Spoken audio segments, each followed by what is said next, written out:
এইটুকুই বলছি যে আমি তো উজু করতে জানি না, তারা আমাকে উজু করা শিখিয়ে দিল, জুব্বা টুপি কত সুন্দর পাগড়ি পরাই দিয়ে একটা রুমের ভিতরে ঢুকে ইসলামটা যে গ্রহণ আল্লাহ পাক কেমনে করাইছে মানে বলার বাহিরে। তোমার কাছে এত গোডাউনে মেয়ে, একটা আলেম ফ্যামিলির মেয়ে আমাকে একটা দাও। এর 15 দিন পরে কনসেপ্ট আমার একটা ছেলেদের সালাম আলাইকুম রহমতুল্লাহ, আমি হিন্দু থেকে মুসলিম হয়েছি, নবমুসলিম আব্দুর রহমান। আমার ইতিহাসে কেমনে আমি শেষ নবীর উম্মত হয়েছি, আল্লাহ পাক আমাকে কেমনে হেদায়েত দিয়েছে, আমি আপনাদেরকে এগুলো বলবো। আমি সর্বপ্রথম আল্লাহ সত্য কিনা এটা আল্লাহকে বললাম যে হে আল্লাহ, আপনি যদি সত্যই থাকেন তাহলে আমার একটা কর্মজীবনের ব্যবস্থা করে দেন। তা দীর্ঘদিন আমি মানুষের গাড়ি চালাইতাম ভাড়ায়।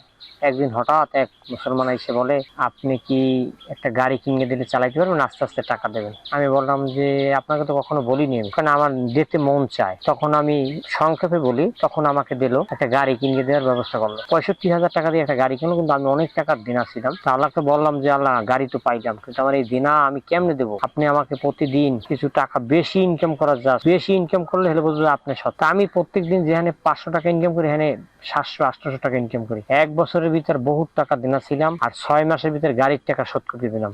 এই থেকে ইসলামের প্রতি ভালোবাসা এলো। তারপর একদিন ভাবলাম যে এই দুনিয়া চালায় একজন, আর একজনই চালায়, তো অতএব 2-3 জন আর হইতে পারে না, এই একজনই চালায়, তাহলে কি করা যায়, আল্লাহর কাছে আর কি চাওয়া যায়? তখন আল্লাহর কাছে বললাম যে আল্লাহ, আমার গাড়ি দিয়েছো যখন, তা তুমি আমার একটা বাড়ির ব্যবস্থা করে দাও। আমরা খুব গরিব ছিলাম, এখনো গরিব ঠিক আছে, কিন্তু যে বাড়ির জন্য আর কি আল্লাহর কাছে একটা দরখাস্ত দিলাম। দেখি সেই মাহাজনী আমাকে বাড়ির জন্য টাকা দিল কিছু, যে তুমি বাড়ি করো, আস্তে আস্তে টাকা দেওয়া, বাড়ি করলাম। এরকম বলি লেখাপড়া করতে পারি না, এক সময় আল্লাহর কাছে বললাম যে আল্লাহ, লেখাপড়া করা লাগে। উন্মুক্ত বিশ্ববিদ্যালয়ে ভর্তি হলাম, এসএসসি পাস করে বাইরে এলাম। যে এই জীবনযাত্রা শুরু হয়েছে আল্লাহর কাছে যখনই চাওয়া শুরু করছি যে এক আল্লাহ, তখন বললাম যে আল্লাহ, আপনি যদি সত্যই থাকেন তাহলে আমাকে এই দিন আদায় যেখানে যা আছে সব দেওয়ার ব্যবস্থা করে। তাই দেখি যে আমি আস্তে আস্তে সব পপুলার হইতেছে, আস্তে সামনে আগাইতেছে। আমি প্রচন্ড নাচ করতাম মেয়েদের সাথে, অনেক নাচে মুগ্ধ ছিলাম। তাই একদিন আল্লাহর বললাম, আল্লাহ, আমার বাবার একটা জায়গা আছে, এই জায়গাটা সরকারি ভাবে মামলা চলে, এই জায়গাটার ব্যবস্থা করে। দেখি যে কয়দিন পরেই আব্বা বলতে আছে যে জায়গা আমাকে নামে সরকার থেকে মামলা হয়ে গেছে, টাকা লাগবে কিছু। আমি তো অবাক।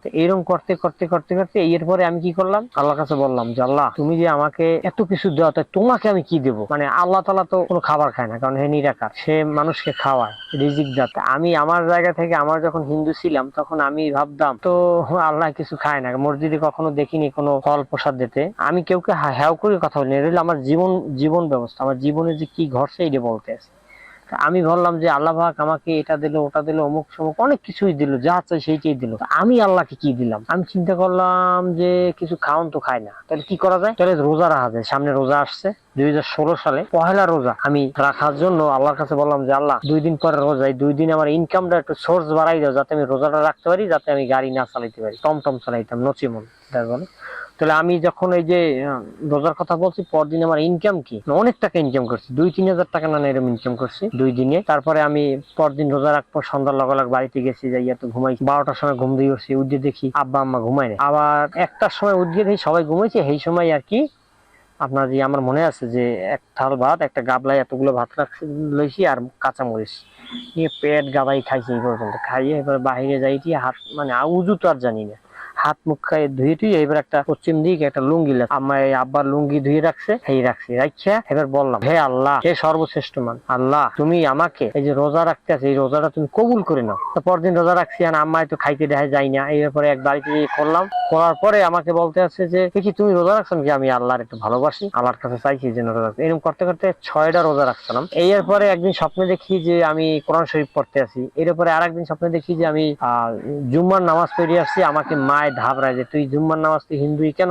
জুম্মার নামাজ? জেলাপি দিল, খাইলাম। এরপর একদিন দেখি যে আমি স্বপ্নে দেখতে আছি যে আমি হজ করতে যাইতে আছি, সমুদ্রের ভিতরে 10টা-12টা এরকম রাস্তা, সেই ভিতরে দেখি যে অনেক লোকজন হাঁটতে যেতে হজ করি। একজন হুজুর আমি ধাপ করি থাবা দিয়ে হাতটা ধরিয়ে তুই যাবি। আমার এই ভিতরতে লই গেল, খুব ভালো লাগলো। এরকম প্রায় স্বপ্নে দেখি। আমি তো আমার খুব ভালো লাগতে আছে, কোরআন শরীফ বুকে লইয়া এরকম দেখি হাঁটতে দেখতে আছি, কোনো মানে শয়তানে ওয়াসওয়াসা করতেছি না, মানে এত ভালো লাগে। মানে আল্লাহর কাছে যেটাই চাই দেখি যে আমি পাইতে আছি। লাস্ট ফিনিশিং এ কি করলাম, সব চাওয়া টাওয়ার পরে আমি একটা মনে করেন যে বললাম যে আল্লাহ তুমি যখন আমাকে এতই দেছো, তা আমি 2023 সালে কালেমা পড়ে মুসলমান হব। তা আল্লাহর কাছে বলার পর 23 সালে মুসলমান হব। 2020 সালের লাস্টের দিকে বলছি, আমি প্রচন্ড নাচ করতাম, নাচ টাচ করে এবার বললাম, আবার ভুলে গেলে আল্লাহর কাছে বলতাম, যখনই পেরেশানি আইতে কোনো তখন আল্লাহর কাছে চাইলে আবার পেরেশানি থেকে দূর হইতাম, ভালোই মজমায় থাকে। এরপরে 2020 সালের পর এরপর আমি 21 সালের জানুয়ারি মাসের 25 তারিখ হবে হয়তো, বা 25 তারিখে স্বপ্নে দেখি যে হুজুর আছে 6 থেকে 8 জন আছে, এই ওঠো উজু করো, মুসলমান বানাবো, মুসলমান হবা, শেষ নবীর উম্মত। আমি বলতেছি যে আমার ঘর আলো হয়ে গেছে, আমি তো অবাক। আমি বলছি তাদেরকে, খালি একবারই বলছি, খালি এইটুকুই বলছি যে আমি তো উজু করতে জানি না। তারা আমাকে উজু করা শিখিয়ে দিল, জুব্বা টুপি কত সুন্দর পাগড়ি পরাই দিয়ে একটা রুমের ভিতরে ঢুকানোর পরে আমি দেখি কি ভাই, কি বলবো যে ইসলামটা যে গ্রহণ আল্লাহ পাক কেমনে করাইছে, মানে বলার বাহিরে। আসলে আমি যে আল্লাহর কাছে হাজার শুকরিয়া, আমার দুনিয়ার বুকে কিচ্ছুর দরকার নেই, কিচ্ছুর দরকার নাই। আমার আল্লাহ নবীর যে আদর্শ, আমি এই আদর্শ নিয়ে চলতে চাই, এবং কোরআন ও কারিম যেরকম বলছে আল্লাহ পাক ওইরকম আমি চলতে চাই। আমি এর পরে আমাকে উজু করানোর পরে কালেমা পড়াইতে একটা রুমের ভিতরে হলো হাজার হাজার, এখানে হুজুর ঘর আলোকিত, আমাকে মেহমান আসছে, আমার সবাই স্বাগতম জানালো, এত ভালোবাসলো। এবার কালেমা পড়াই 3টা থাবা দিল, যাও আজকে থেকে তুমি মুসলমান। আমি ঘুম ভাঙ্গে দেখি যে আমার ঘরের ভিতর, আমি কিরে এখানে কেন, আমি তো মুসলমান হয়ে গেছি। তারপর আমি এক ছাড়া ছিল, তার কাছে বললাম যে সে কয় যে তুমি তো মুসলমান হয়ে যাও, প্রত্যেক দিনই মুসলমান হও, তুমি ইসলামের প্রতি অনেক ভালোবাসো। এরপরে একজন নবমুসলিম আর আরেকজন হলো যে আপনার এক হুজুর, সে আমাকে একদিন ফোন দিয়েছে যে ভাই এই অবস্থা। আমি হ্যাঁ আমি কালেমা পড়বো। এরপরে 1 ঘন্টা পরে কোরআন শরীফ সাক্ষী রেখে কালেমা পড়ে মুসলমান হইলাম। এই আমার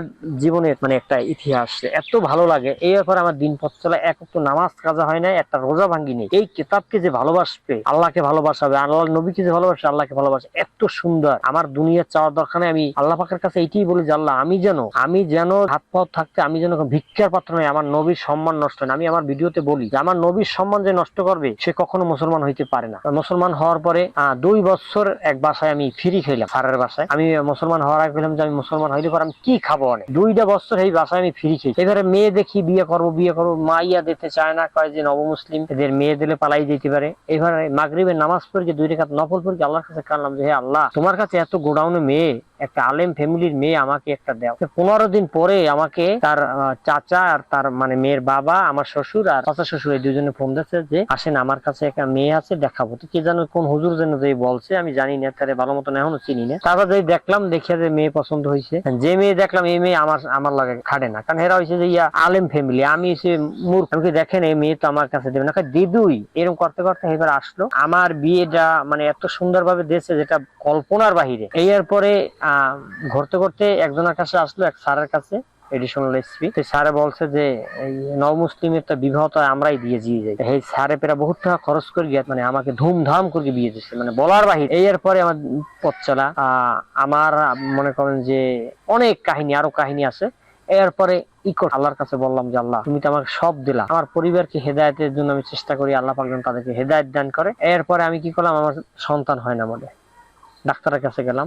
ডাক্তার বলে যে আপনার বিবি যদি সন্তান হয় 15-20 হাজার টাকা খরচ হবে। আমি আবার 2 রাকাত নফল নামাজ পড়লাম যে হে মালিক, শেষ নবীর উম্মত হইলাম, এখন যদি আমার একটা বাচ্চা কাচ্চা না, আমার পরিবারে যদি বংশধর না আসে, আমার আনালে আমি চাই না একটা ছেলে, চাই না আপনি একটা মেয়ে দিন, তারপর যে আমি যেন মানুষ আমাকে ওইরকম না খারাপ। এর 15 দিন পরে কনসেপ্ট, আমার একটা ছেলে যে আল্লাহ পাক এই ছেলেকে আমি নবীর উম্মত হিসাবে যে দায়িত্ব পরিপূর্ণভাবে আমি চেষ্টা করব, হাফেজ মাওলানা মুফতি দ্বীনের কাজ করা। আর আমার জায়গা থেকে আমি একটা মেসেজ বলবো, যারা নবমুসলিম তারা কখনো ভিক্ষার পাত্র হবেন না, এক আল্লাহর ইবাদত করুন, 5 ওয়াক্ত নামাজ পড়ুন। আর যারা মুসলমান তাদেরকে বলবো যে ভাই কখনো অন্যায় কোনো কাজ করবেন না, সুদ ঘুষ হারাম জেনা ব্যয় বিচার এগুলো ইসলামের মুসলমানের কাজ না ভাই। আপনি আসছেন পৃথিবীতে কি বেড়াই, 3 টুকরো কাপড় আপনার গায়ে পরাই আপনাকে ধুয়ে দেবে। আর আপনি যদি ব্যয় বিচার করেন, যদি সুদ খান ঘুষ খান হারামের দিকে আগান, জেনা করেন, এটা কিন্তু আপনার কাজ না। আমার নবীকে সম্মান নষ্ট করেন ভাই। আর যে ব্যক্তি আমার নবীর সম্মান নষ্ট করে, আল্লাহ পাক বলছে তাকে দুনিয়ায় কঠোর ব্যবস্থা নেবে, দুনিয়াও সাজা দেবে, আখিরাতে সাজা আছে। এই জন্য কেউ কখনো কোনো উল্টোপাল্টা থাকবেন না। আমি আমার জায়গা থেকে চেষ্টা করব। আর নবমুসলিম ভাইদেরকে বলবো যে আমি একটা দেখি যে অনেক সময় নবমুসলিমরা ওই যে মসজিদের পাশে দিয়ে বলে যে আমি একটু